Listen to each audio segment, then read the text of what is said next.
Today on Vegan Freak Radio, we ask, do Republicans love to kill small animals? We do a follow-up to a few points from last week's health show, do your voicemails and emails, and we run the second Vegan Freak Radio interview with Sarah Kramer. All this week on Vegan Freak Radio, number 67 for the 12th of April, 2007. When we were kids, the bugs and the birds fascinated us. They were just like us. And we were taught they slammed the door. It's not cool to feel too much. But some of us break free. Shorty, I'm a vegan freak. That's what you think, I'm a vegan freak. You're a vegan, I'm a vegan freak. Happy as I And now, your hosts who proudly say fuck you to the FCC, Bob and Jenna.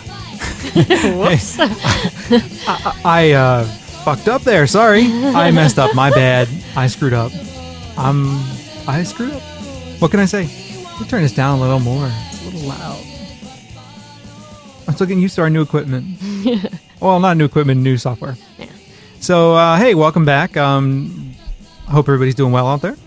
Yep, hope you're all staying healthy after last week's show. Absolutely.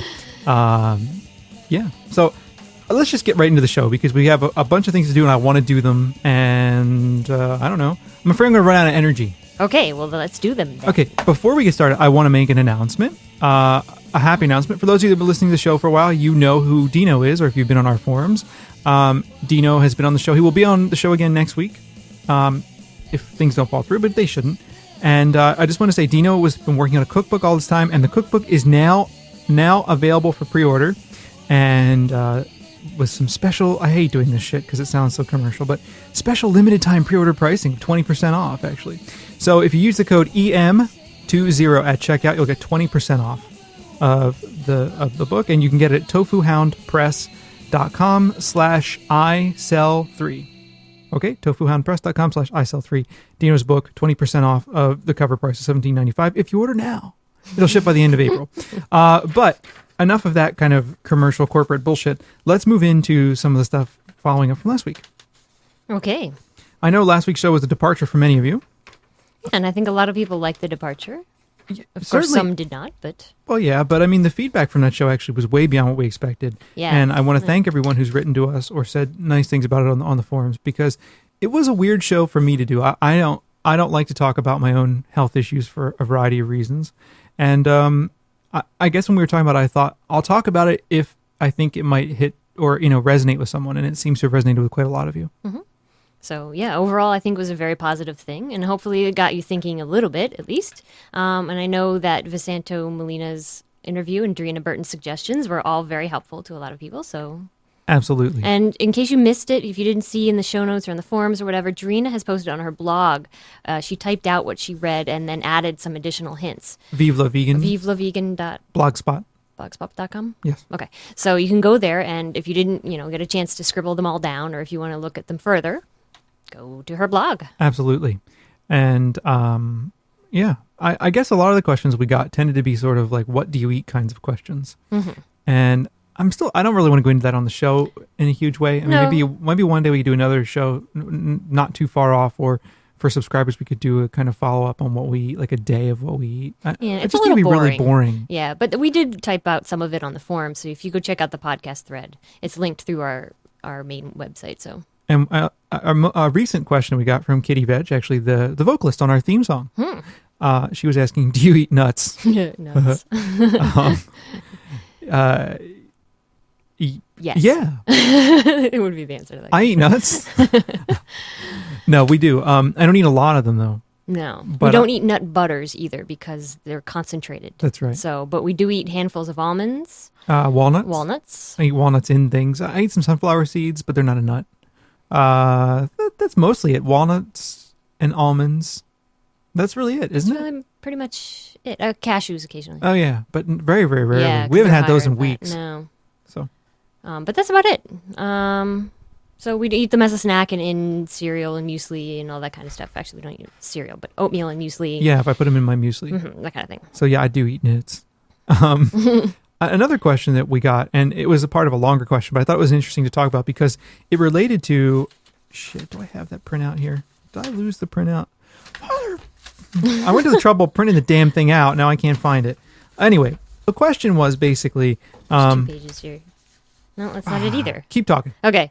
Well, I think what you're talking have about... it. Okay, you got it. Okay, I'll just go with it. Someone basically wrote in and said, we eat pretty well in general, and I'm just wondering, do you think that a couple like vegan Oreos a day makes a difference?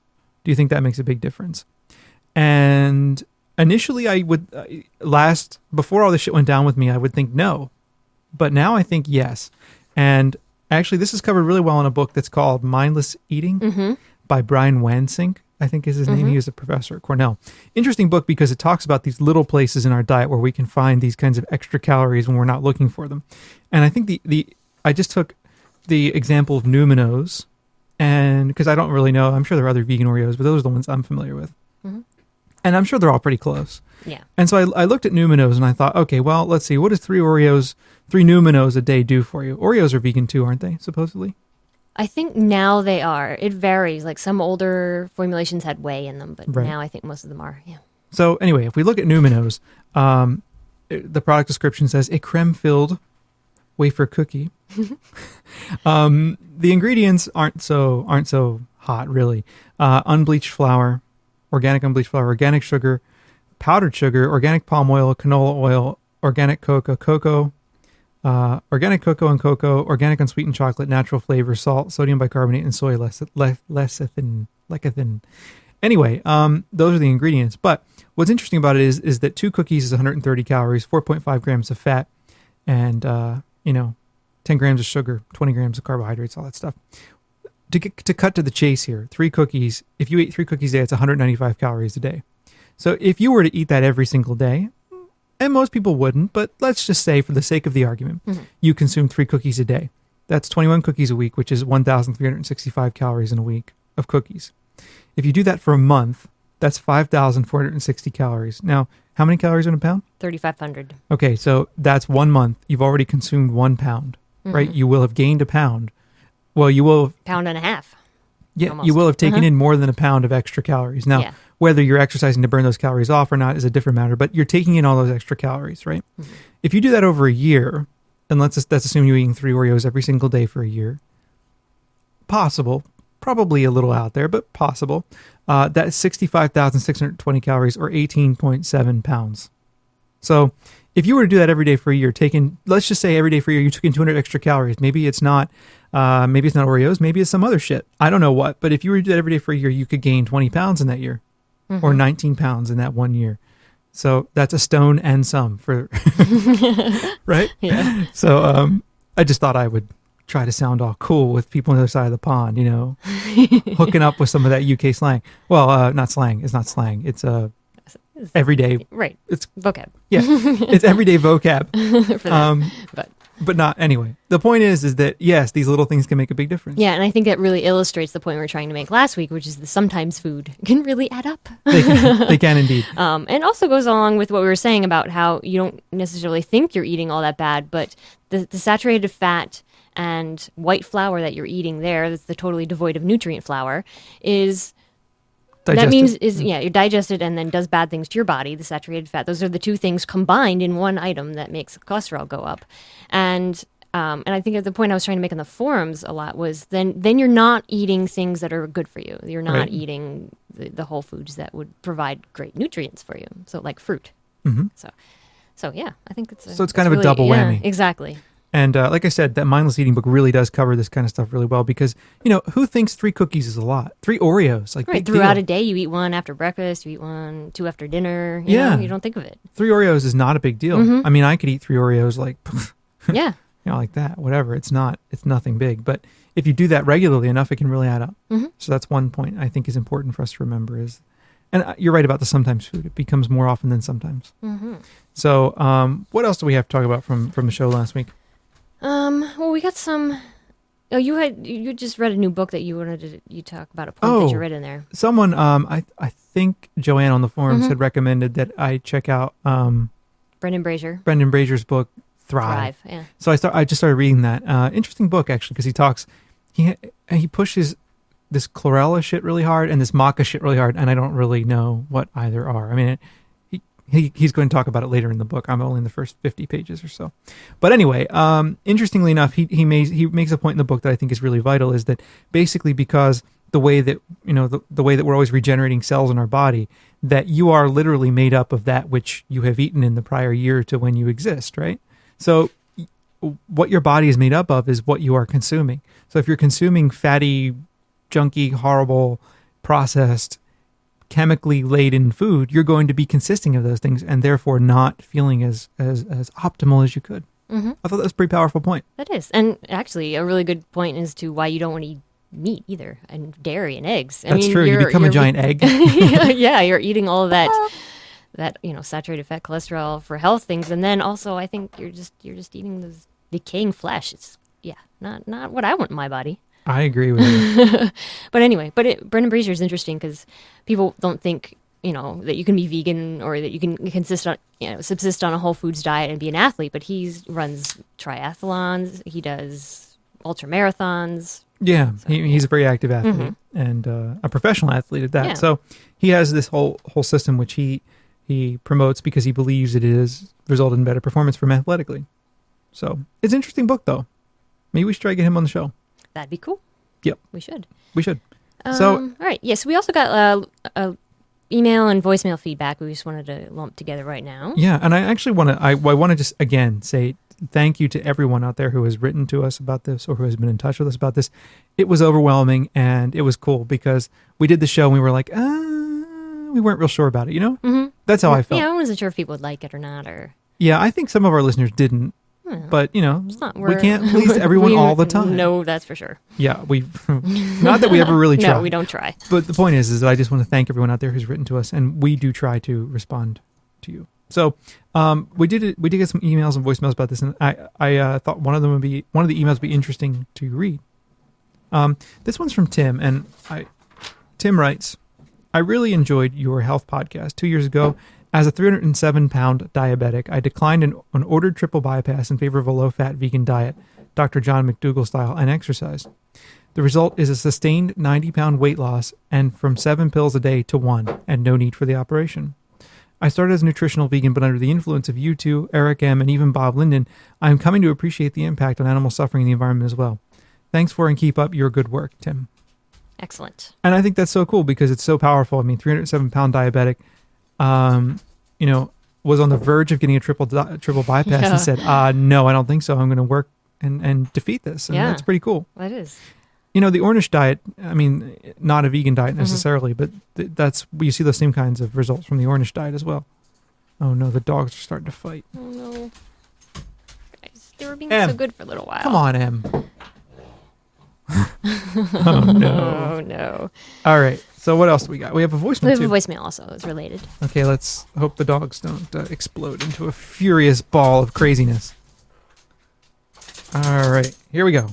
Hey, Bob and Jenna. My name is Claire Gallant, and I'm calling you from Halifax, Nova Scotia, where we currently have a blizzard raging, and it's April the 7th. In any case, your podcast is totally badass, awesome, amazing. Second time I listened to your podcast was yesterday with the Vegan Health Show. The first time was about a year ago, and you were playing vegan bands, music from vegan bands, and one of them was mine, so that was fun to listen to that. But your health show yesterday was incredibly inspiring. In fact, it made me cry at one point when Bob said, I'm vegan because it saves lives, but the last life I expected it to save would be my own. Not cry in a bad way, cry in a, oh God, I can't believe it. I'm so endlessly thrilled all over again to be vegan. So that was amazing, and it really was incredibly inspiring. But I'm calling with a question, too.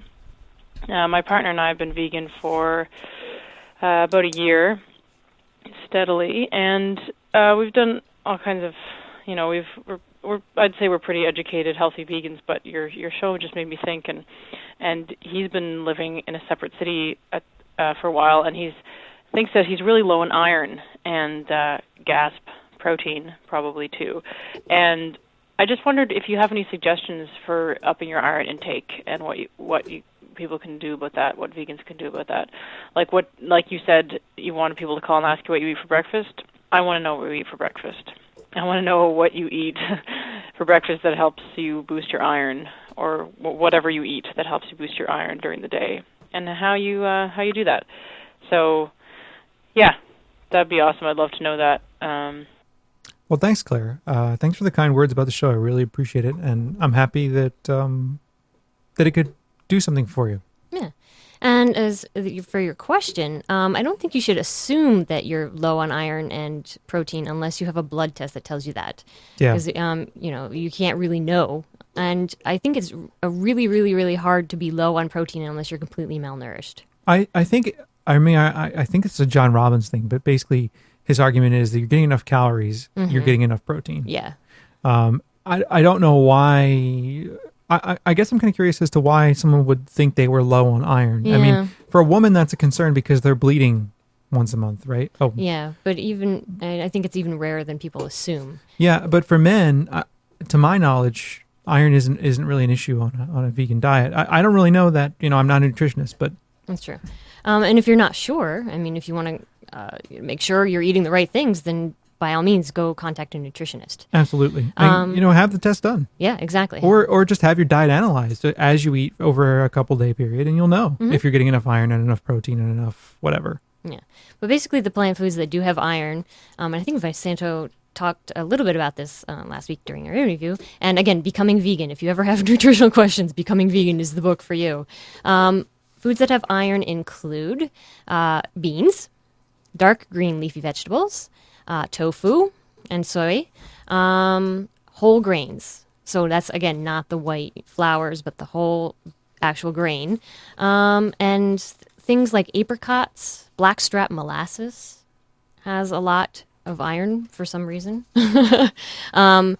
So these kinds of things, if you eat in your diet, beans and greens.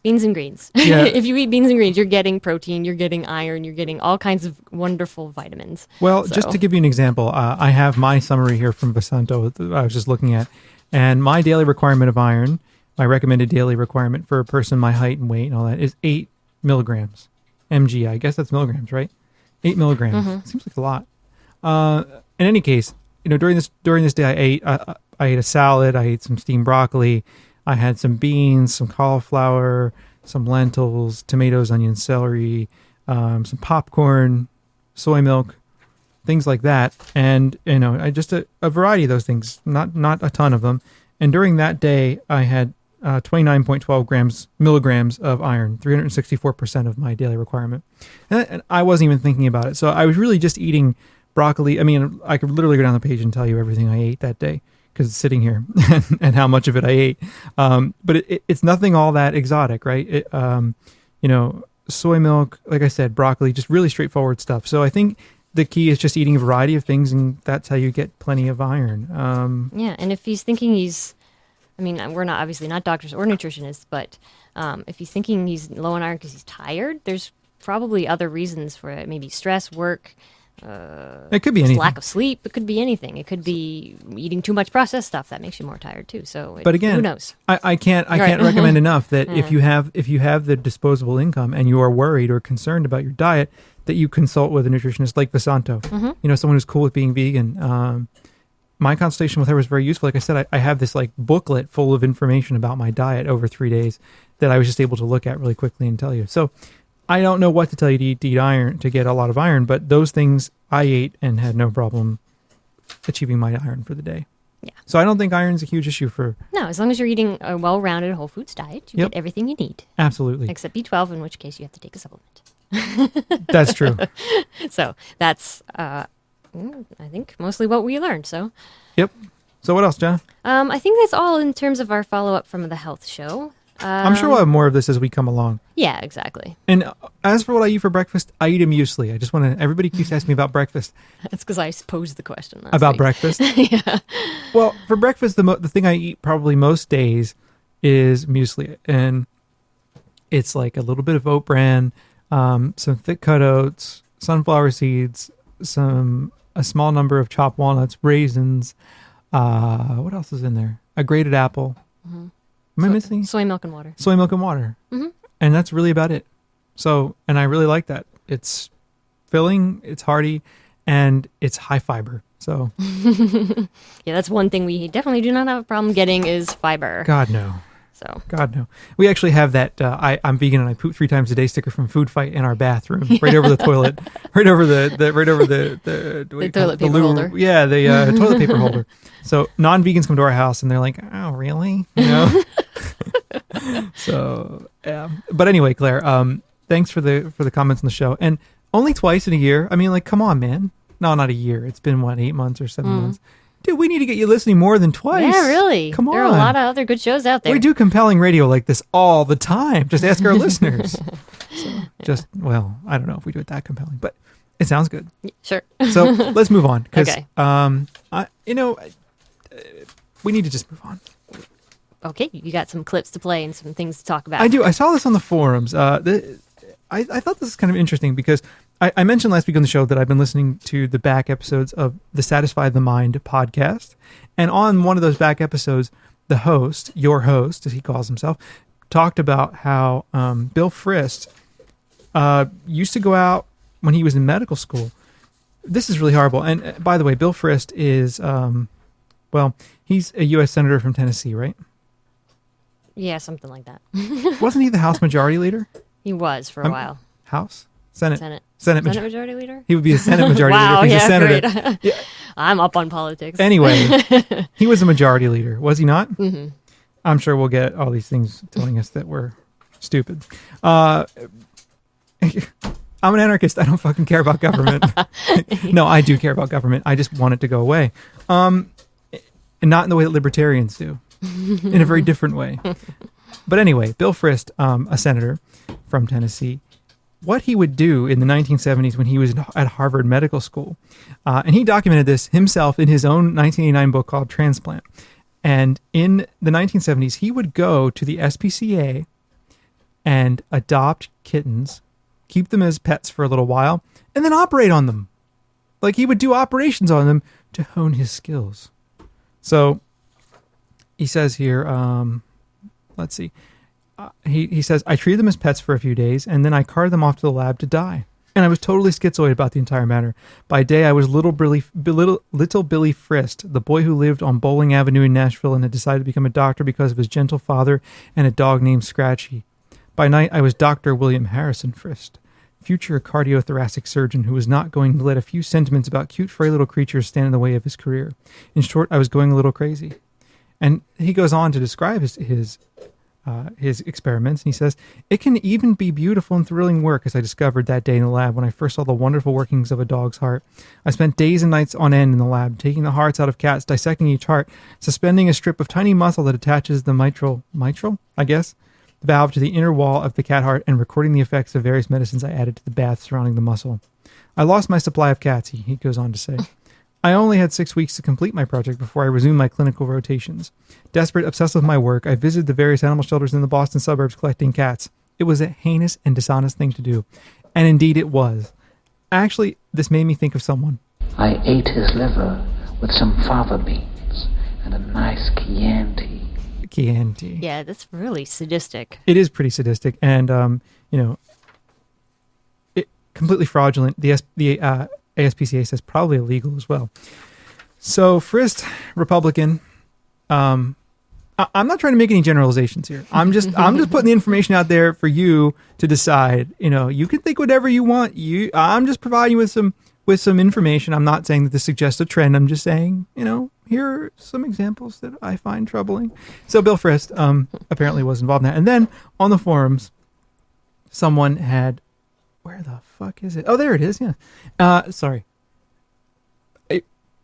Someone had posted this. Sorry, I was looking for the clip. Okay. Someone had posted this clip of Karl Rove at what looked like a Republican fundraiser dinner. A lot of tuxedos, and they had the comedians there. They had one of the guys from Whose Line Is It Anyway?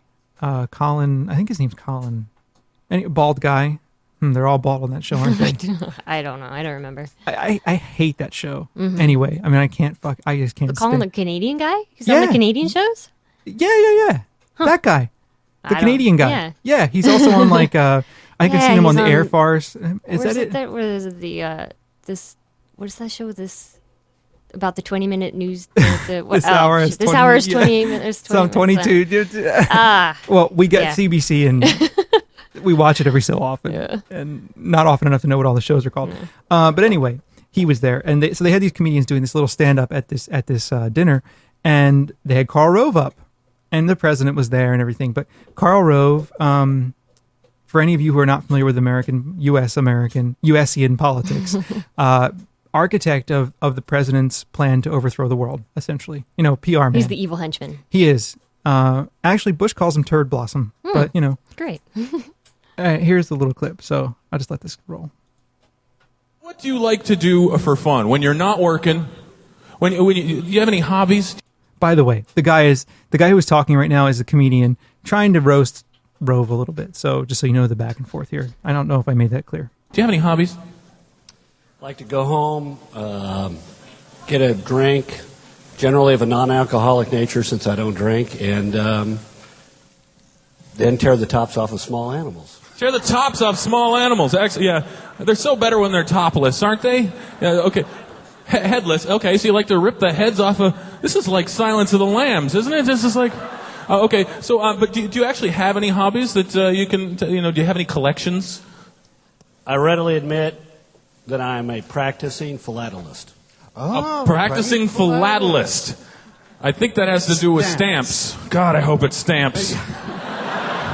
Because the first thing that popped in my mind wasn't stamps. So you have a stamp collection? Sorta. Sorta. All right. Well, he has envelopes. Any very rare stamps? No. Okay. So you just take stamps, like from letters, or... Yeah. Okay. Brad? Wow. You might want to try the booze. Hey, aside from collecting stamps, any other little fascinating tidbits of your life, besides obviously what you do in the world of politics, that you could illuminate for us? I hunt quail. You hunt quail. All right. So you like to go hunting, and do you fish or any other things? Snowmobiling, downhill skiing? No, just ripping the tops off small animals.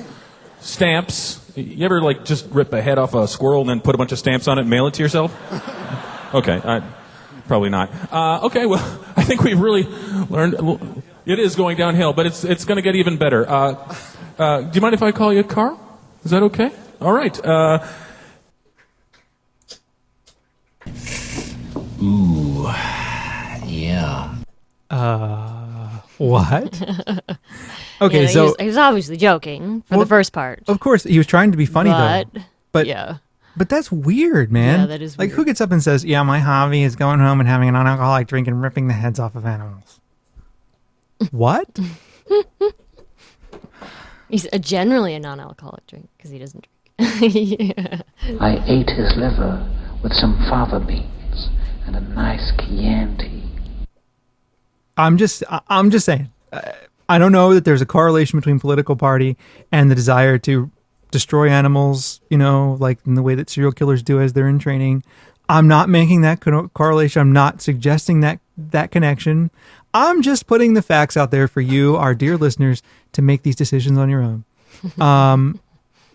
Killing small animals and running a war that's killed 650,000 people in Iraq. No relationship there. No. But you know what? The Democrats, though, they're even worse. So, because they let it all happen and don't give a shit. Well, now they're trying to fix it all, right. Whatever. But anyway, but yeah, the whole hunting quail thing too. It's interesting. Dick Cheney too. Yeah, I mean, and the hunting quail thing. What is that? That is hunting quail. But it's a sport. Yeah. Well, actually, I was behind a truck there today. It said, "Vote your sport" on it with an NRA sticker. Oh, I was like, God, I would drive off the road. What was I going to say? Oh crap. Well, most quail hunting's canned hunt. Exactly. That's what I was yeah, canned hunt. You're shooting at all these quail that are put there for you to shoot at, and that it had never been in the wild, and it's that's a sport. That's a sport. So anyway, just thought I'd put that out there. It's just an association I happened to notice. I don't know. Well, I don't think it's an association. Mm-hmm. I just think that it's a coincidence. Mm-hmm. A eerie, strange coincidence that many people prominent in the Republican Party are into fucking with animals. Yeah. Okay, let's move on. All right. I don't have the email theme song in our new board. Oh, no. So, can I can play something else? Happy meat. No. Can we just decide in the tradition of semiotics that now means that we will move on to emails? Okay, until you get it into the new soundboard. Yeah, I just forgot. So Okay. let's talk about some emails. All right. Time. You have them once all. Again. I'm trying to find Okay. one to give you. Let's go with the short one first. All right.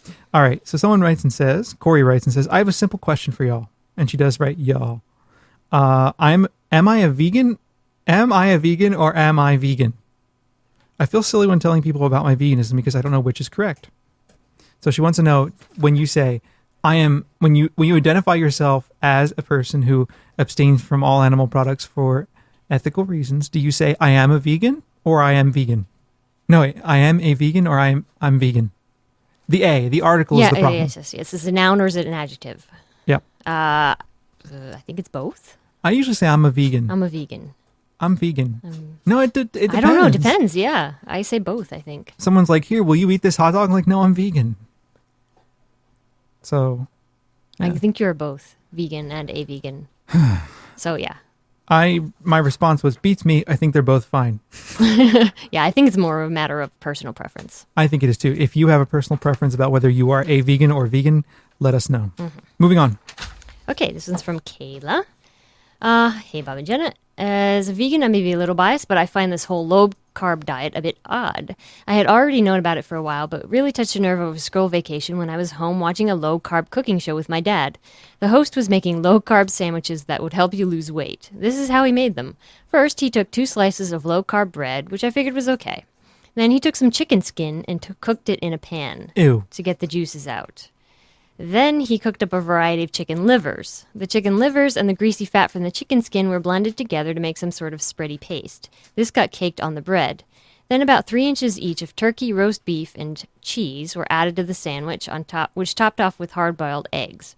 In fact, the only veggies on the sandwich was the cup of mayo-drowned coleslaw that was slathered on. Call me vegan crazy, but somehow the sandwich and the word diet don't seem to go together. In fact, the host seemed to have some trouble breathing during the show, no matter how much weight he lost. Moral of the story, the people on Atkins' diet who find vegans insane for not eating animal products. How do you get your protein? But find it totally safe to fill their veins with animal fat will soon have some sort of rare heart disease and may be stuck on a gasp rice and vegetable diet. So letting you know that there may be some forced vegans who may be listening to your show soon. Lots of love from Connecticut and keep up the great work. Yeah, I mean, fortunately, a lot of this stuff. Oh no, Molly's gonna bark. Not again. There's someone outside. No. They'd only heard him bark. They haven't heard him bark twice. Anyway, we've already had to stop the show once because Yes. Molly went bonkers. I lost my train of thought. What was I The talking whole about? Atkins thing. Oh, well, fortunately, it's kind of in repose now. It's going down. Yes, the tube. it is. It is. I think a lot had to do with the Atkins Corporation going belly up and Yeah. Atkins himself dying. Yeah. You know, saying that he didn't. You know, everyone says he didn't die of high cholesterol and all that, but of course he did. So you know, all that stuff I think bodes well for the downfall of Atkins. But still, there are still these low carb people out there. It's insane to me. I know. I hate it when you go to a restaurant and you hear someone at the next table. Well, I'm eating low carb, so I can't have this. No, I'm on Atkins. Yeah. Yeah. That drives me insane Yes. because but I've noticed this at restaurants we've been to. I'll say to someone, you know, I can't consume any animal products. I'm wondering if you could do X, Y, or Z for me very nicely.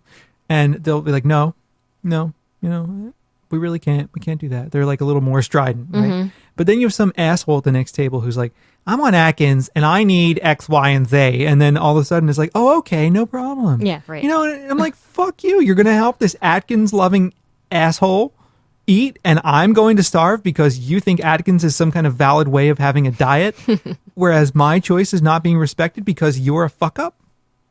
That's how it goes. That's what I have to say.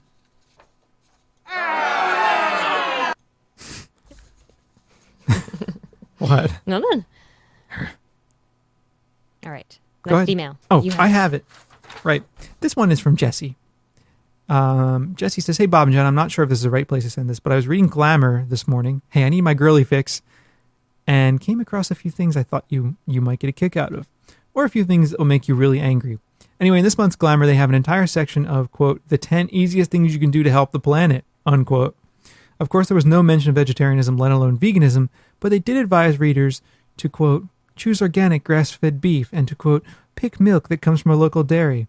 However, in a surprising slice of honesty on the next page, they inform us that free-range chickens probably didn't have fresh air-filled exercise you're picturing, advising us instead to buy organic eggs. I guess organic hens have awesome lives, according to Glamour. Would it really be that horrible to just say, consider not eating eggs? I should also note they spent a good few pages raving about the Prius. Well, none of this is all that shocking, but in the same article they did an interview with Martha Stewart asking her what 10 things she could not live without. Eggs made the list because they are, quote, the perfect food. The perfect food? What? Mucousy, cholesterol-ridden cruelty pods that come out of another animal's vajayjay. Vajayjay, I like that. Vag. Yeah, vag. Whatever. Anyway, what the hell are these people on? I almost choked on my egg-free breakfast. Anyway, just wanted to share my pain with some people who would understand. Thanks for the podcast, guys. I didn't discover it until episode 59 or so. Where have you been, Jesse? So I've been working through the archives, and it's all great stuff. Keep it up. Cool. So, That is amazingly frustrating. Yeah, perfect food if you're a developing chick and you need all the nutrients from the egg. And why would you... Yeah, I mean, that's a great question. Why would you want to eat something that has come out of someone else's, Yeah. hoo-ha? We talked about this on the show before too. Like, most people are disgusted.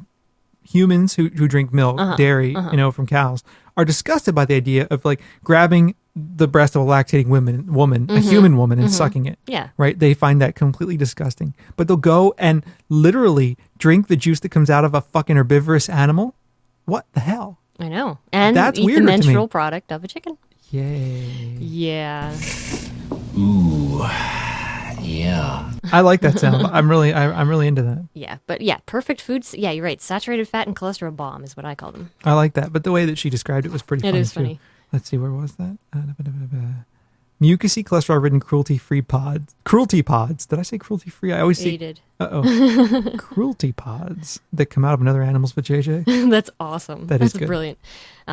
But and also as a side to that, we did notice that Time Magazine recently had like the 50 things you can do to help the earth, and they actually did mention go vegetarian. Yeah, they said that was better than buying a Prius. Yeah. I know, I was surprised by that. Holy shit. It's like, I'm going to take this to work and show all of the people who listen to NPR, all the NPR liberals at work, hey, look. Yep.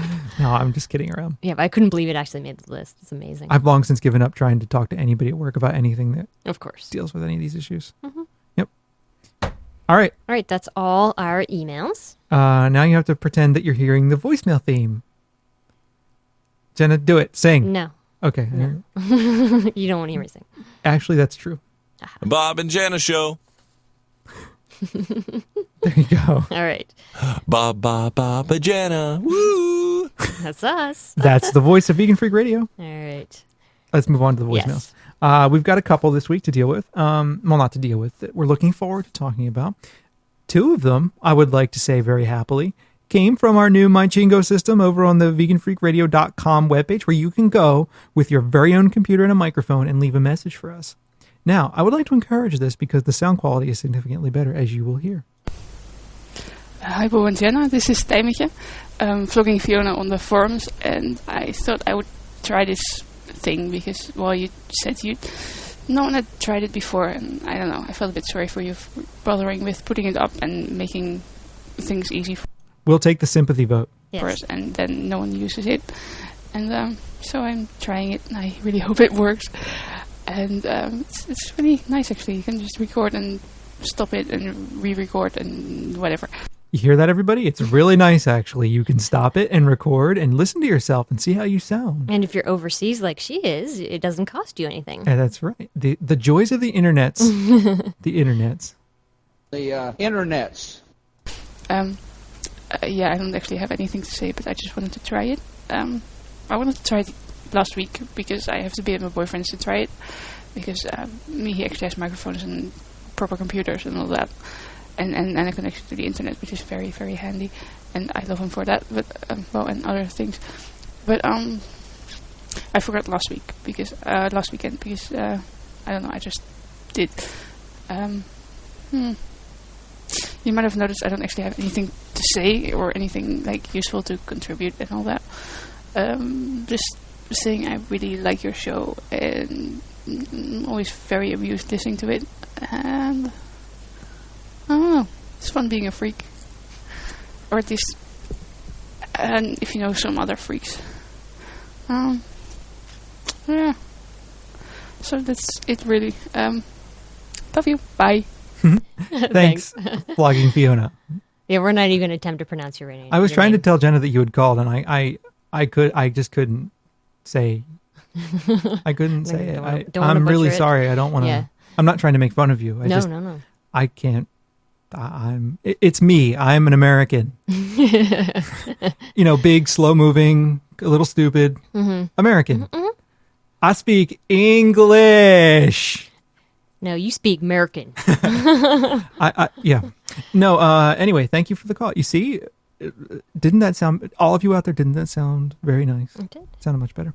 Okay, next voicemail we have is from Chloe. Also through the little Java applet on our webpage at veganfreakradio.com. Hey guys, this is Chloe. Listen to that sound quality. I was just listening to your podcast in the car, and it really was one of the things that I really needed this week. Okay, I live in Charlotte, North Carolina, and in case you've never been here, it's basically an entire culture centered around barbecues, fried chicken, and NASCAR, and it pretty much sucks. I'm from New York, so moving here was kind of a transition, to say the least. But, when I first moved here, I was only vegetarian and started transitioning to vegan while living here. And while I was viewed as a freak for not eating Bojangles chicken as a vegetarian, and then moving over to vegan, it boggles the mind sometimes just how much I get looked down upon. I'm in beauty school with a bunch of girls, and every day at lunch I'm there with whatever I've made, and I always get some kind of snide remark or some kind of comment about what I'm eating. And eventually, every now and then I'll get the curious, legitimately curious question. Well, oh, okay, what are you eating versus, ew, what she's eating, the whole difference there. And I just don't see why it's such a problem for some people. But, in facing that each day, and then in, listening to your podcast and having some of the friends that I do that are there to support me, where I'll be moving to in California, it gives me a little bit of hope. Like tonight, for example, I was, cooking up my lunch for the rest of the week. And as I'm cooking and, going through my recipe book and, reading, How It All Vegan and The Garden of Vegan and those great cookbooks and my teeny book from Moby's Tea Shop in New York, and just reading and listening to your podcast, it just reminds me that, as much crap as I have to face every single day with people judging me just for how I eat versus who I am as a person or, because I'm in beauty school, how I may do hair, it just doesn't seem fair sometimes. And I really don't understand that. But, at the same token, I'm still very comfortable with my decision, even during these difficult times, because I'm reminded of the few people that I have been able to touch and have been able to change, My friend Jason, for example, has been vegetarian for 2 years now after me becoming vegan and moving to this state and getting to know him and getting to affect his life. Before I met him, he was a hardcore bacon fan, and now he won't even touch me, and he's slowly been transitioning to vegan, but living with his parents, he's having a bit of a hard time. But if I know that I can affect one person like that and stay so strong in my convictions, even living in an environment that I do in which, everything is cooked in butter or fried, I think I'll be okay. And just wanted to drop a line because I was just considering that and just sitting here with my dog Ziggy and was just thinking things over. So, hope you guys have a great day. Bye. Thanks, Chloe. That's awesome. It's really inspiring. It is. I mean, it's difficult to be around people who are stupid and who give you a lot of shit. My advice is always just to say, eat me. Just like that. Or maybe like this. Eat me. But I think actually like Tiemcha? Anyway, Flogging Fiona's voicemail, I think, basically it's good to be a freak in a way. If that's what it means that, every so often you have to put up with that shit, if the flip side of that is that you're doing positive things with your life, hell, it's worth it. Indeed. That's what I think. And, kudos to you for turning on your friend to veganism, getting him to go vegetarian, then vegan, leaving that bacon behind. And that's cool. And, it's difficult to put up with that shit, but you said you're going to be moving soon, so... Yeah, that's good. That's But always I a mean, plus. no matter where you are, you sound like you're a very great example of what being a vegan can be. And hanging in there. Yeah, exactly. And showing, okay, I'm going to get these silly comments, but this is what I got to do, and I got to do it. So I do it. Good stuff. Yeah. So who am I doing next, Jenna? We have one from Lydia, I think. Okay. Hey, vegan freaks. My name is Lydia, and I've been listening to your show for a long time, and I love it, love it, love it. And I thought that I would share a story that happened to me today. So tomorrow's Easter, and it's also tax season, so since I'm at college far away, I've been not home, I've been on the phone with my mom all day yesterday, whatever, money, it's icky. But she seemed all excited about this package she sent me, and she kept reminding me to go get it. So this morning, I went and got it, and what's in the package? All sorts of adorable vegan items. Like, of the food that she sent me jelly beans that probably aren't vegan, but she included the ingredients so that I could check. Aw. And cool. She made me cookies, vegan cookies, that are so bad and they're so crumbly, and she didn't know what she was doing, but it's adorable. But she tried. So she did that. And I just wanted to share my story because my mom has never exactly been down with vegans, and she was pretty antagonistic in the beginning. But now she's clearly come around and is making me adorable vegan food. And to all the vegans whose parents think you're crazy, it won't last forever. Someday they'll make you cookies. All right, bye, vegan freaks. Love you guys. Bye. Excellent story. Thanks, Lydia. Yeah, I think it's really important to remember that. I mean, a lot of people are hesitant to go vegan all the way because they're afraid of the impact that it's going to have on their family. Yeah. And it might be rough at first because people aren't always accepting. But I think people more often than not come around. Of course, some people never accept it, but I think your family, more often than not, they're going to realize that it's not just a fad, not just this thing you're going through. It's not like, I don't know, your little phase. It's actually something that's for real. And that's why it's important to hold fast to the principles of it, because the more that you waver in those principles, the more people are like, oh, it's just a fad. Right. Or, oh, well, you ate this last time. Well, why don't you eat it this time? Exactly. So thanks for sharing that story, Lydia. Okay, who now? Frippity-doo? Hello, this is Frippy. I have A frequent caller to the show, by the way. Yep. And Frippy, you can go back through the archives and find Frippy here and there she's in the got some voicemails. Good stories and good rants. Yep. story. Okay, because it involves ex-vegans and the local food craze. So, I have this coffee shop right on the corner, and I'm pretty sure everything they make there is not vegan. And that's fine, but they have coffee, and I had a headache this morning, and they're a 2-minute walk away, so I walked to the coffee shop. And what I normally do is they don't say they have soy milk, so normally I just get the coffee in a larger cup, bring it home, put some soy milk in it. Well, anyhow, I was doing that, and then I just mentioned the girl that I get a larger cup because I take it home and put soy milk. So she's like, well, let me bust that out. So I was like, oh, cool, they have soy milk. So I was like, oh, great, I didn't know you had soy milk. Well, now I might have to come here and get a soy latte every once in a while. So then she says, are you vegan? And I said, yes, I am vegan. Yay. And she says, oh, me too.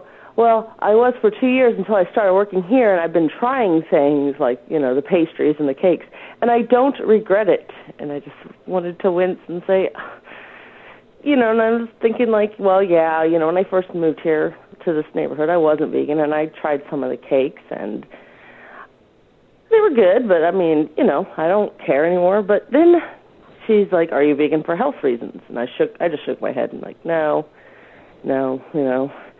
because, I have a headache, too, so I didn't feel like going all into it, but, I figured I just said no, and that was the obvious. I was vegan for the other reason. And then she says, well, you should know that all of our stuff is locally produced, and we're just a small shop, and we just get it from small farms. And this is where I lost it. I was just like, I don't care. I don't care if the chickens live across the street. I don't care if they get to listen to lovely Yanni while they lay Yeah, I don't care if the chickens get to lay their eggs on velvet pillows. I don't care if the chickens signed waivers saying that they know where their eggs are going and they happily sign them away. Although maybe if I knew that was legit, I might, if I was starving to death. But no, really, I don't care if it's local. I don't care how close the cruelty is to home. I don't care how nice you paint a picture of, they give the cows hand jobs after they milk them. Oh boy, yay. The cows are satisfied and post-orgasmic and we're all happy. It's just like the local food thing. It's like, I don't know, people are just like, whoa, it's local cruelty. It's in your own backyard, so it's cool. It's ethical. So that's why lately every time I hear people talk about local food, I just am like, oh, fuck your local food. I don't care. Because, isn't it in the name of local food? I don't know. I don't even want to hear the words local food anymore. So anyhow, that's my rant. Vegans who are vegans, unless it's local, then it's totally cool. And it's just a slippery slope because you know what? I've been there. It's just like I'm just gonna eat organic, kind, cage-free, blah blah blah blah. And then the next thing you know, you just start saying, well, if I can drink organic dairy, then just this once I'll drink non-organic dairy. And our local organic dairy Overweiss is owned by a right-wing homophobic racist asshole anyway. So, if you're a progressive, omni-progressive local food eater, you're just supporting a person you hate on another issue and giving him lots of money. He's a politician who's run on homophobic campaigns. So, anyhow, fuck ex-vegans, fuck local food, blah, blah, blah. I better drink my coffee because I have a headache. It's for me again. I just had another thought right after I hung up. A good thing I was just thinking of with the whole, but it's local. If a rape happens next door, is it more ethical? If a murder takes place on your block, is that better? Maybe I should just remember that and just say that, because it's like, why is cruelty better when it's in your backyard? So, right. I just had that one last bit of thing to add, and I am drinking my coffee now. Okay, bye. Thanks, Rippy. Absolutely. That's a good rant. That's an excellent rant. I don't know what else I need to add to that. It's Yeah, perfect. really. The response was exactly what I would have responded. I don't know where, but it's great. Yeah. But the local food stuff, that's the craze. Yeah, and I think Michael Pollan has a lot to do with that. I think so too. And I think local food is wise, but Well, yeah, for vegetables. But again, Frippy raises a great point. Because it's local does not mean that it is not cruel. No, does not mean that it is not wrong. Exactly, and people think that gives them a pass. Like that's the one thing our co-op sells is that really annoys me. It's like all this local raised meat, and so people go there just to buy that. But it's not as bad as the co-op in Ithaca where they actually have a case full of it now. Exactly. And I don't need to go into another rant about this, but all it does is help to, soothe the consciences of people that would otherwise probably give this stuff up. Yeah. So I'm not into that. I'm not into happy meat. Happy meat. Happy meat. Meat. Happy meat. I'm not into it. No, not at all. Not at all. Yes. And local vegetables are good because they don't need to get as far, burning as much fossil fuel to get to your plate. That's true. And support local. Many fewer miles. Exactly. Yep. But so that works for vegetables. It doesn't. You're right. It does not work for animals. It's still cruel. It's still cruel. Doesn't matter how far they had to travel. It's less cruel, but it's still cruel. Yep. It's still exploitation. It's still problematic. It's still exploitation. It's still using animals and it's killing still them. leveraging the labor and or bodies of animals for the production of profit, which is problematic. What you said. Absolutely. Now we have one last. A funny one. Did it beep yet? Wait, oh, okay. Hey, Bob and Jenna. It's Mike again. I just called you like a minute ago from Connecticut. I think I'm calling on a different number, but I just want to tell you it's my birthday on Friday, so play my message on the podcast. Oh, and we're sad because we have no vegan friends. That was my girlfriend talking. We're your friends. Yes, we are. Her name's Rose. Wait, she wants to talk too. No, I don't. We don't bite. We're really drunk because it's Easter, and we don't like Easter because we don't want to eat turkey. They tried to make us eat turkey, and we said no, and they were really mad. We don't like turkey. Turkey is not vegan. It's mean that they killed it. We don't like eating dead animals. I love you. We want vegan friends. Bye.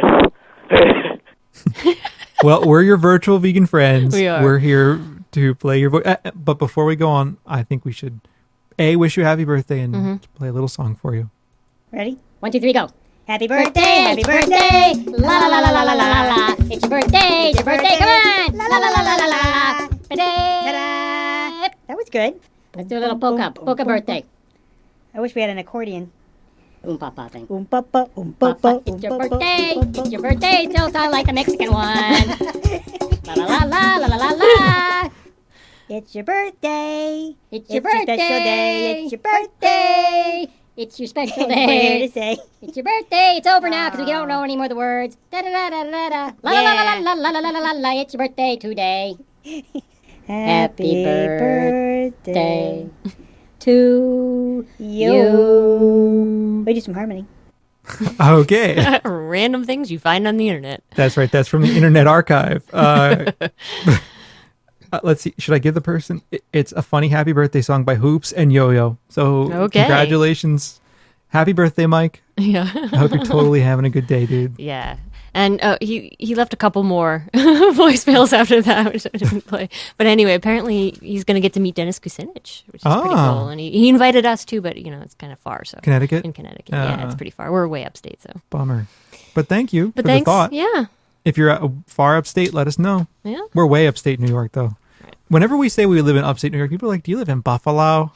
I'm like, no, I do not live anywhere near Buffalo. Buffalo is like 4 hours away. 5 hours away. Toronto is closer. Yep. I'm not even going to go there. All right. Yes. So, moving right along. Well, we're all your vegan friends out here in virtual vegan land. Indeed. So, yeah. Okay, we're done with the voicemails, I think. Do we have any more? No, that's it. Okay, good. We're done with the voicemails. Okay. Imagine I'm inserting a voicemail theme here. Okay. You're going to have to sing it yourself. Okay. Good. All right. Callers do make us happy, and they help us keep our sanity. Mm-hmm. And even if all they do is fucking complain about our profanity. Yes.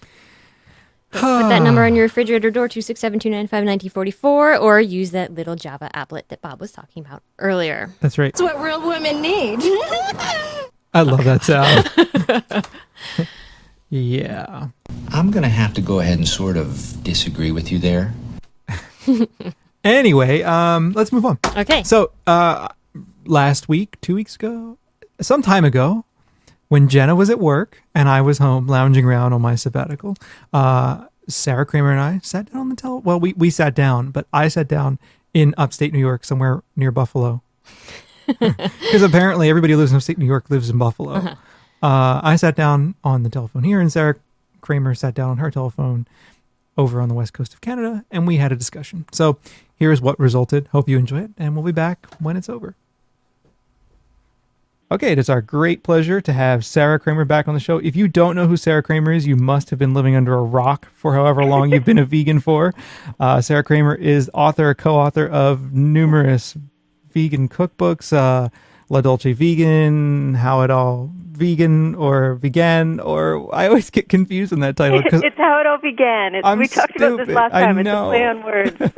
Yeah, I know. What else? Garden of Vegan? Garden of Vegan. Yeah. There we go. I'm a little scattered today. I think I'm coming down with a head cold, so I think that's partially why I'm a little spacey, and maybe why I sound different. Anyway, welcome back to the show. This is your second time on Vegan Freak Radio, and it's so nice to have you on. Oh, I'm so excited. It's so funny. I listen to you guys every day when I work out. I put you on my little iPod, and I listen to you guys every day, and I feel like I know you so well, but yet we've only really met once. Yeah, I know. But I feel like you're like my friends. It's you guys are your show is so great. I'm so happy to be here. Oh, well, I'm glad we could give you something to do during your workouts. I know. Well, it's embarrassing because I'm on the treadmill or on the elliptical trainer or whatever, and I'm like laughing my guts out, and everyone's staring at me, but whatever. Awesome. Well, I'm glad we can make you laugh, and I don't know. I ride a bike here in the winter in the house, and I'm always looking for stuff to listen to because, man, I get so bored in the winter here and doing anything that requires workout.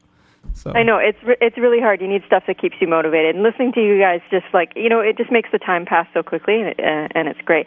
But what's really great to work out to is there's a band called Morningwood. I don't know if you've heard them. No. But their album, the first 5 or 6 songs, is perfect for working out. Like you got a couple songs for warming up, and then you got a couple really good songs that get you going and keep you through the get you through the hard part, and then a couple songs to help you cool down. It's the greatest album ever. It's the greatest workout album ever. So the band is called Morningwood? Morningwood, yes. Morningwood. Sorry. Yeah, they're a great band, and they're fronted by this awesome female singer. They're awesome. I saw them play down in LA, and they're so good. Excellent. I love them. I will check that out. So, so what's been going on with you lately? It's been a while since we've had you on the show and talked to you. Tell us a little bit about your life. Well, I think the last time I talked to you guys, I had just finished my big promotional book tour for La Dolce Vegan, and I think it was just sort of at the end of that. Yeah. I'd been on tour for 4 months or something, just sort of going all over North America. And since then, I've just sort of been taking some time off. I wanted to recharge my creative batteries a little bit. Yeah. And just sort of put the books on the back burner for a while and just sort of concentrate on other stuff. There's so much stuff that I'm interested in my life that I haven't been able to really pursue in the last 10 years just because the books take up so much time. So in particular, I've been really working on photography, which is something I've been doing since I was a kid, but just in the last year or whatever, I've been really focusing on it and been having a lot of fun with that. What kind of subject matter have you been exploring in your photography? Well, I love taking pictures of my dog because he's such a poser. But I've been working with a burlesque troupe here in Victoria called the Cheesecakes. Nice. And been doing lots of burlesque and pin-up photos, and that's been a lot of fun working with those girls. So yeah, it's been really great. And how does that? I mean, how did you get involved with that? With the burlesque stuff? Yeah. Or just with photography? Well, why don't we go for both? Well, I don't know. I've always been really an image. I've always been attracted to images. As a kid, I was surrounded by. My parents were actors and ran a theater, and so I was always surrounded by artists. There's a lot of people working at the theater. Either people who were building stuff or sewing costumes or writing plays or. Shooting photos, and a friend of the family's named Bob Howard was also the photographer at the Globe Theater that my parents ran. And his photographs are just amazing, and I was always really influenced by his images. In particular, he took a lot of pictures of my mom, and when my mom passed away when I was 10, I have all his photos that he took of her, and so it was really great to have those to sort of reflect back. And he just did a really great job of capturing the spirit of my mom. So I feel like when I look at the pictures, I really see her. They're not snapshots; they're actual. Yeah. And so ever since I was a kid, I'd steal my dad's camera and take pictures, and then they finally gave me a Polaroid camera. I think because they were sick of me using up all their film, and gave me a Polaroid camera. And that was so cool because it's like instant gratification. That's the best. It's almost like digital. It's like taking a digital picture. You take a picture, and a couple seconds later, you get to see what it looks like. And so I've been interested in photography my whole life. And then just this last year, I guess 2006, I started taking pictures of the Cheesecake Girls. And so they're really, they're sexy and cheeky and fun. But the thing that I really like about the Cheesecakes is they're all feminists, and there's sort of a feminist agenda with the Cheesecakes where it's all ages, all body types, all that all that kind of thing. So I'm more than happy to help them promote that and help take pretty pictures of them. Oh, that's cool. It's nice that there's a kind of acceptance agenda behind a lot of it too. Well, it's not just it is about boobies and all that stuff, but it's also just about having fun and celebrating the sexuality that everybody has, and that everybody, no matter what your body looks like, is sexy, and that you can have a lot of fun with it and all that stuff. So. Well, that's cool. So you can work it regardless of Exactly. Yeah. Work it. You can work it. I can't work it. I have nothing to work. I have no boobs. Come on. Well, even if you don't have, there's Boylesque out there. I've seen. There's a guy down in L.A. called Bobby Burlesque. He does Boylesque, and he's awesome. What does Boylesque look like? Sorry? What does boylesque look like? You know, it's the same as burlesque, but it's with boys. Huh. So Yeah, he's phenomenal. I mean, he does stuff with like ribbons and balloons and sparkles. It's quite a show. Oh. And then he gets naked. It's great. That sounds like fun. So maybe I'll give that a shot at some point. Maybe when I finish my current book, I'll go there. Yeah, I'll give that. I need something. I mean, I know what you mean about books just taking it out of you, man. They just like, it's just like a part of your soul being ripped out of you. Totally. I don't think people realize how much work it is to write a book. I mean, you know, you make it look easy, and it's not. And you do. You spend, like, you know, when I'm writing a cookbook, I'm gone for a year. I mean, I'm hardly social. I give myself Wednesdays to be social, and my friends will come over and we'll watch America's Next Top Model. Like, that's the only time I'm social, because when you're self-employed and you don't have a boss, you know, giving you deadlines, you have to be really focused. And yeah, so yeah, writing the books, it's just like it was like, you know, every day. Yeah. You know, 6 or 7 recipes a day, and then the writing, and then the dishes. Oh my God, the dishes! You know, it's just, yeah, it takes up a lot of energy. I can imagine. I mean, I love it. I love doing it, but I needed a break. Yeah, for sure. And it's good to get a break because it lets you kind of recharge a little bit. So while you're on break, are you doing any cooking, or do you just try to do like minimal stuff? What kind? I mean, how does that work for you? Well, I've been really lazy lately, but you know, I really write the cookbooks for myself, especially with La Dolce Vegan, because all the recipes you can make in, you know, most of the recipes you can make in under 30 minutes, and Nice. so. Yeah, I don't have a lot of time, you know, like in between, you know, taking photos and running the tattoo shop and, you know, all the other stuff that I have in my life. I really don't have a lot of time to cook. So, yeah, when I wrote La Dolce Vegan, it was with me in mind, so I could come home and be like, quick, I have potatoes, let's make potatoes, and you know, find a recipe that's healthy and good. Mm-hmm. So these days... I'm sorry? I was just going to ask if you were doing cooking anything good these days. Oh, well, my new addiction is potatoes. No, my husband and I get into food ruts. I don't know if you guys do this, but, you know, for a while it was like stir fries, and, you know, for a while it was like waffles, and now we're on to this new thing where it's really more of a breakfast meal, but we've had it 3 nights in a row. And then I made it today for lunch as well. And I feel kind of guilty because my husband's not here to eat it, and he's going to be so mad. But whatever.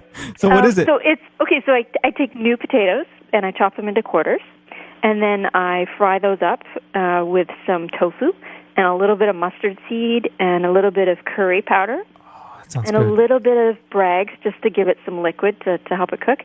And then I put a lid on it and let it cook for about 8 minutes or so until the new potatoes start to get soft. And then I turn the heat way up and I fry it until the everything starts to get really browned. And then I add chopped kale and frozen peas. I turn off the heat, put the lid on, get all my plates and stuff. And by the time I got my plates and forks out, the kale and the peas are ready. And then I dish it out and top it with a little bit of grated veganrella and a little bit of spicy flax oil and some salt and pepper. And then, oh my God, it's so good! I can't stop eating it. I need an intervention. That sounds delicious, actually. You're going to be very hungry. So when you say spicy flax oil, is that something that you make on your own? Or cause No, you can buy it. I don't know what the brand is. You can buy it there, perhaps, but maybe not here in my redneck place where I live. It's made by Omega Nutrition, so they make all different kinds of like flax oils and hemp oil, and they have a garlic chili flax oil that's so good. It's got enough spice in it that it gives just a little bit of heat to whatever. Not a lot of heat, but a nice little bit of heat to whatever you add it to. Oh, that sounds so good. It is good. So have you been doing much traveling lately for your book or for anything else like that? Yeah, I just got back from New York. I was invited to go speak at Syracuse University, and I did a cooking demo sort of lecture thing. And there's about 150 kids showed up, and we just talked about veganism and my hair. And Your there's hair? always questions about my hair. Why are there questions about your hair? Well, because I have gray hair. Yeah, I know.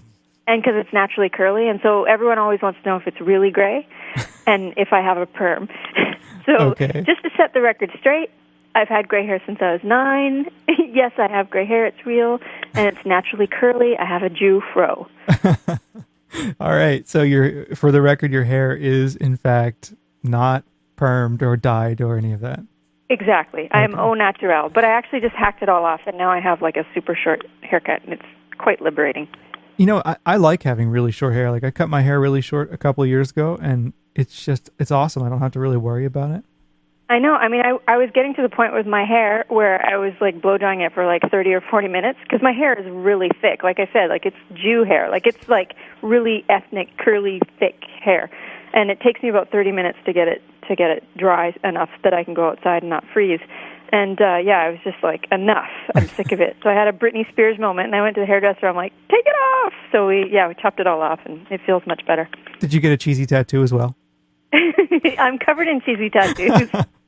I mean, didn't she? No, get... I didn't. I should get something in honor of Britney. I only know about that because I was in a waiting room and there was nothing there but these like People magazine and shit. I had no idea that she had this breakdown until I picked up this magazine and saw her shaved head and a little what was it, like a little lips or something inside of her wrist? Yeah, kiss lips or something. Yeah. I feel so sorry for her. I really do. I'm just so sad for her, and I hope she can get it together because, man, like 2 babies in a row, and it's like a child. You know, she's been like super famous since she was a kid. Like that's got to be so hard when you're like 23 and have no idea who you are. And yeah, I mean, it would really mess your head up. I imagine. Sorry. I imagine it would really mess up your head. I can't. Yeah, I mean, her, Michael Jackson. Like, it's just it's got to be really. Everyone around you is telling you that you're awesome, and you still have no idea who you are, and it's just. I can't even imagine. So to get back to the whole stuff about veganism and away from kind of Britney tabloids and Britney and stuff, when you give talks like the one you gave at Syracuse, you said it was kind of about veganism and how you got involved and stuff. What is going on? Are the dogs losing their mind? They're downstairs. I think someone is. There's probably a delivery person next door. Oh. I'm just hoping they don't come upstairs because I'm upstairs and they're downstairs. And if they come up here, we just have to take a break. So okay. and start barking. But so when you go and give these talks at like Syracuse or other places like that, and what's like the basic things, kinds of basic things that you talk about in those talks? Well, I'm not like a facts and figure kind of person. I'm not like a Howard Lyman kind of speaker. Uh-huh. Usually I just sort of speak about my experiences as a vegan, and also, for me, with the books, my goal is always just to make veganism easier for people. Because, once you've decided that you're vegan, then, the process of actually applying it to your life and making it so that you're comfortable sometimes can be difficult. So usually what I do is... like with the demo, I just did a quick demo. I did Renee's tomato soup cake, and it gives me an opportunity to talk about different ingredients and also about vegan baking and things you have to watch out for, and also about my life's mission is to make sure that everyone who does baking has a standalone oven thermometer in their oven, because everybody's oven is off by a few degrees. So like my oven's off by 25 degrees, and that makes a big difference when you're baking. So if you have a standalone oven thermometer, then you can adjust your oven, accordingly, and your baking will always turn out. So that's my life's mission, is to tell everybody about that. And then, after the demo, I usually just sort of do a Q&A. I usually give a brief history of how it all began, sort of came to fruition, and then just talk a little bit about my history with veganism, and then just open the floor. And sometimes it can be like 15 minutes depending on the crowd, but this crowd was great, and we had a back and forth for probably over an hour. So I love talking to people and hearing about their experiences, and answering questions like they're like, my mom says this, or just it's the same kind of stuff you guys do with your emails and your voicemails and all that stuff. Oh, cool. Well, that's awesome too, that you can go and do this stuff in person as well, because you have a really a kind of vibrant personality in front of groups, and I think it works well for them. So that's really cool. It's really, it's such a thrill for me to be able to fly all over and just meet people who are stoked on the books and stoked on what I do, and it's just because I do spend so much time alone in my house writing the books, and so knowing that there are actually people out there who enjoy what I'm doing, it's the best part.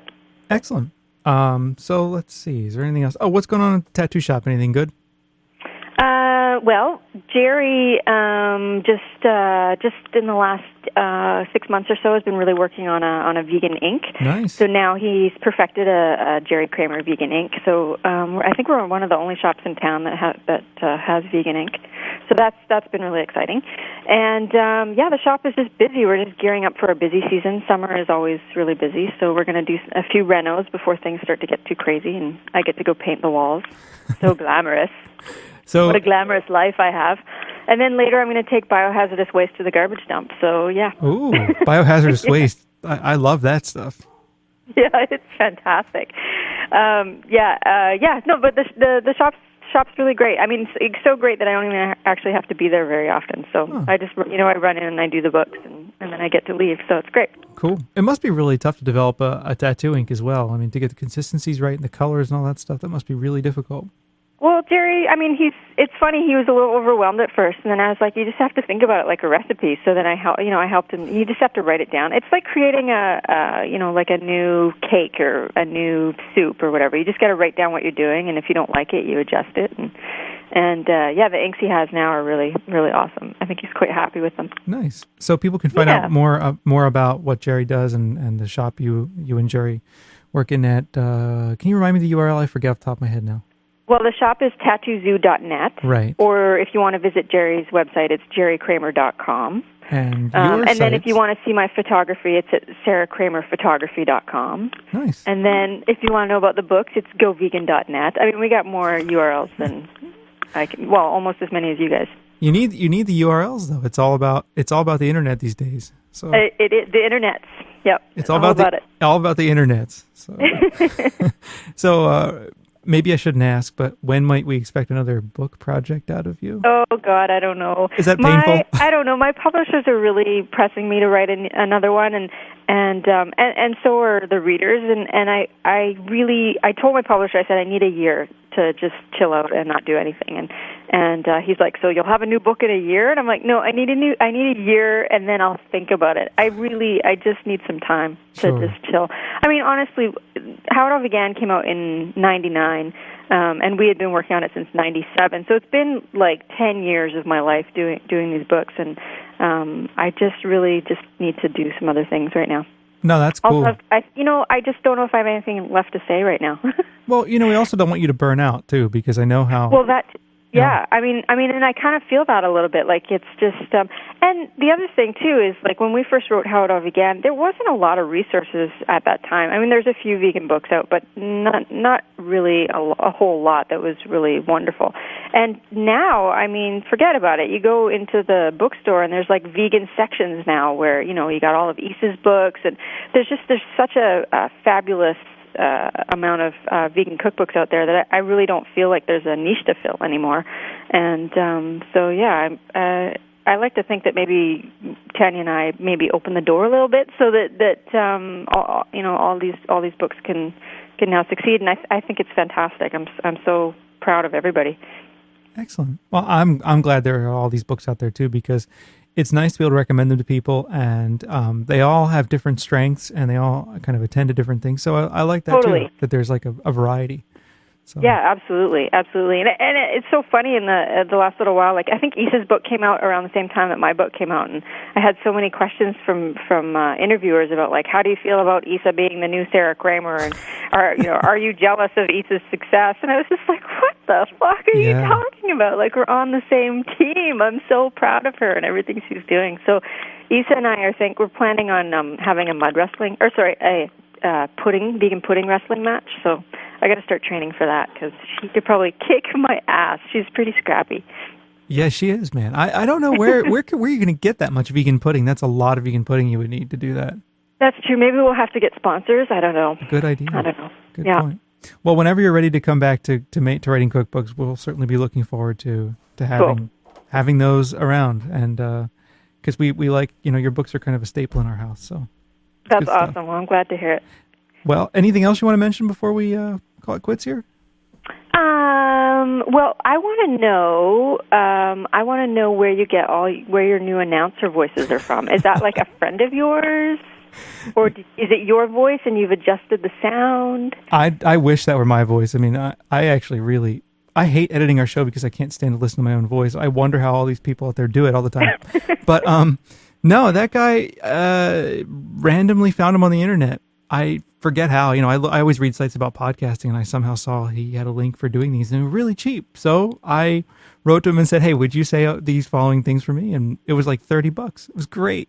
That's awesome. Well, his voice is amazing. It's such an announcer voice, so it's just like Bob and Jenna. Yeah, it was great. Cool. We have more in, ready to roll too. We have ones that we haven't even played yet. So. Oh, well, that's exciting. He's pretty cool. So he's a nice guy. He's just into supporting podcasting, and he's, got professional talent like that. But for podcasters, he's willing to do it real cheap. So it was good stuff. That's cool. That's awesome. You know what? I have a question for your listeners. Okay. So I love raw food, and when we were in New York, my husband and I went to New York after Syracuse, and we went to a couple raw food restaurants, and I always find when I eat raw food, I feel so amazing. Like it's amazing food, but I find, because I'm kind of lazy, that it's too difficult to make. Like it's just, you have to plan ahead, you have to soak things for 24 hours, and I don't cook like that. Like I walk in the house and, I'm more of an emotional eater. Like, what do I feel like? I feel like potatoes. So what I would like to know from your readers is, A, do they have any good raw cookbook recommendations? B, can they send me some easy raw recipes that I can make myself and feel just as satisfied as I do when I eat at the restaurants in New York? And also, how do you open a coconut without killing yourself? That's a good one. I bought this one raw cookbook, I won't mention the name, but in every recipe you need coconut water. And I'm like, coconut water? And so coconut water comes in young, fresh coconuts, which I can buy in Chinatown for fairly cheap. But I don't have a cleaver, and I'm scared to open it. So and they're really Jerry drilled it the other night, and we managed to get it out. But then, all the fresh coconut inside ended up being wasted. So if anybody has any tips for opening up coconuts, I would love to hear it. And they can get in touch with you how? Well, Sarah at govegan.net, or you can give them my phone number. No, I'm just kidding. God. Don't call me. No, I won't give out your phone. You can get a hold of me through the website, govegan.net. And if anyone wants to send stuff to us first, we could, we're more than happy to forward it on if you're in a hurry or whatever and don't remember and all that. We would love answers to that stuff too, actually, because I picked up a raw vegan cookbook that will also remain nameless. It looked great. The recipes are amazing and wonderful and fantastic, but they all look like they take forever. That's the thing. That's the thing, is that they take, exactly. And you have to make 3 other things before you can make this one dish. And I find it really challenging and really frustrating. Because the food, when I do go to raw restaurants, the food blows me away. And I'm just like, I want to eat like this more, but I just don't have the time. Yeah, I mean, who has all the hours to do all that stuff? It's intense. Yeah, totally intense. So, yeah. So there you go, listeners. I'm sorry. Oh, I was just going to say, I went to this great raw restaurant in Toronto as well, I think it's called Live. And same thing, I just walked out of there like, oh man, I want to eat like this all the time, but it's just, it's too hard. It is hard. And, you live in a place where it wouldn't be hard for you to find the ingredients, but where I live, it's difficult sometimes to find decent produce. So that's another downside for me. Oh, yeah, that would be hard. Yeah, we can get produce, but usually it's pretty pathetic. So it's best to cook it because it's just so sad. But summers are the best time. Yeah, well, I'm pretty blessed here in Victoria. I mean, I can get pretty much anything, cool, anytime, which is really great. So there you go, listeners. You have your homework. You have your homework from Sarah. She wants to know. I can't wait to hear what they come up with. I'm so excited. I can't either. You have to share with me though, because I want to know too. Okay, I will. Okay. Well, there you go. So you have your raw homework, listeners. We want to know, and we need to know, and you need to be in touch with us. Okay. So, cool. Anything else you want to add or ask? No, I think that's it. I mean, cool. I can't think of anything else. Well, I'm seriously, I got nothing going on. I mean, today's housewife day. I'm doing laundry, and I'm going to sweep the floors, and I'm sewing buttons on my husband's pants because he doesn't know how to sew. And it's just, I'm so glad you called and broke up the monotony. Well, I'm so glad you were on the show, and we always like to talk to you because you've got a lot of interesting things going on, and it's always good to hear what's up. So thanks again for being on the show. We much appreciate it. Thank you, and thank you for all the podcasts. Your guys' hard work is just awesome, and I appreciate it. Oh, that means so much to us, and we really appreciate that. So thank you. Oh, let's make out. We'll just have a wait. love fest. Wait, but we can't. We're both married. Anyway, Oh, right, I forgot. yeah, but we can have a virtual, like, pat each other on the back fest. Okay, hugs. We'll give each other hugs. That's it. Platonic hugs. Cool. Well, thanks again. No problem. I'll talk to you soon. Okay, so thanks for that. Yeah, I'm sorry I missed talking with Sarah, but Well, you were missed. I know. You were scheduled it when I was at work. Well, it was some workshop you I had. know, or I was some there all such day. shit. So anyway, a lot of things there. And be in touch with her. She had questions for you. Don't forget to do your homework and get in touch with Sarah to answer her questions. Because I want to know too. I mean, I would actually like, I would like to know. So get out there and answer those questions. Anyway, I think this is where we decide that the show is over. I think so. We need to wrap it up. We do indeed. So anyway, we want you to be in touch with us. Show at veganfreakradio.com. Leave us a voicemail on our site. Better quality. All you need is a microphone. Very simple to do. Or call us at 267-295-1944. I also want to thank people who, last week on the show, I mentioned my blog in a very pathetic way. And a number of you have come and said hi to me. And I try to get back to your sites and say hi to you. So I want to thank those of you who visited my blog because I appreciate it. And I'll go and visit yours and we'll be friends. How cute. I guess, is that all we have? I think so. And another reminder about Dino's book. If you're interested, go check out our website that we mentioned at the beginning of the show. TofuOnPress.com/ISell3. And we hope to have Dino on the show next week. Yeah, he will be on the show. I will track him down and make him come on the show. All right. And don't forget, TofuOnPress.com, the coupon code is EM20, 20% off. Sorry, I don't mean to be so commercial, but strictly commercial. Okay, bye. Bye. It's so easy to write. Say your best, but death on your brain, but cold on your back.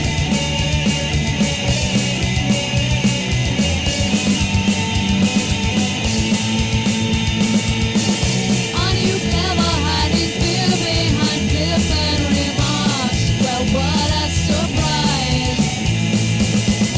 They say ignorance is bliss, and if that's the case, your brain dead myopia is hilarious. According to you, I'm a vegan freak. That's what you think, I'm a vegan freak. It's your opinion, I'm a vegan freak. Happy is better, I'm a vegan freak. Oh, holy Satan, precious God, the tofu.